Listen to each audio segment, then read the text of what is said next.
జరిగిన పరిస్థితి అందరికీ కూడా తెలిసిందే. గత చరిత్రలో ఎప్పుడూ జరగని విధంగా ఏకంగా 99% వాగ్దానాలు అమలు చేశాం.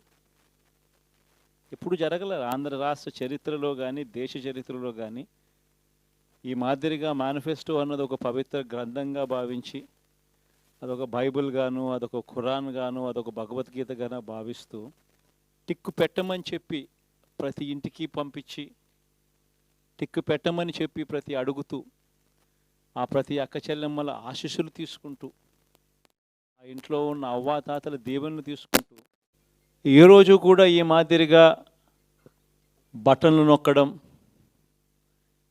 ఏకంగా 2,70,000 కోట్ల రూపాయలు ఎటువంటి వివక్ష లేకుండా ఎటువంటి లంచాలు లేకుండా ఏ నెలలో ఏమిస్తామో అని ముందే చెప్పి క్యాలెండర్ ప్రకటించి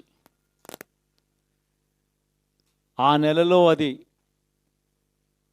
తప్పకుండా ప్రతి సంవత్సరం తూచా తప్పకుండా ప్రతి సంవత్సరం అది జరిగేట్టుగా చేస్తూ ఏకంగా 2,70,000 కోట్ల రూపాయల వివిధ పథకాల ద్వారా మాట తప్పకుండా జరగడం కూడా గతంలో ఎప్పుడూ కూడా చూడలేదు, జరగలేదు. ఇవన్నీ కూడా నేను ఏదైతే చెప్తా ఉన్నానో ఇవన్నీ ఎప్పుడూ చూడని మార్పులు, గతంలో ఎప్పుడూ జరగని సంస్కరణలు.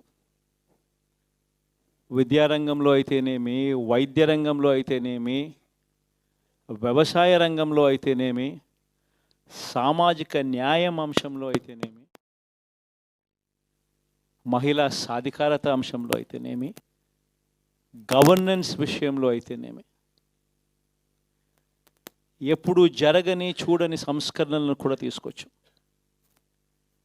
ఇవన్నీ నేను ఏదైతే చెప్తా ఉన్నానో ఇవన్నీ మనం చేసి చూపించి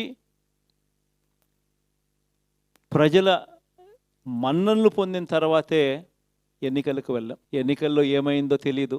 5 సంవత్సరాలు కళ్ళు మూసుకుంటే చాలా అయిపోయింది. 5 సంవత్సరాలు మళ్ళీ 2024 నుంచి 2029 కూడా అదే మాదిరిగానే కళ్ళు మూసుకుంటే 2029 కూడా కళ్ళు మూసుకుంటే వచ్చేస్తుంది. ఇవి మనం గుర్తుపెట్టుకోవాల్సిన అంశం ఏమిటి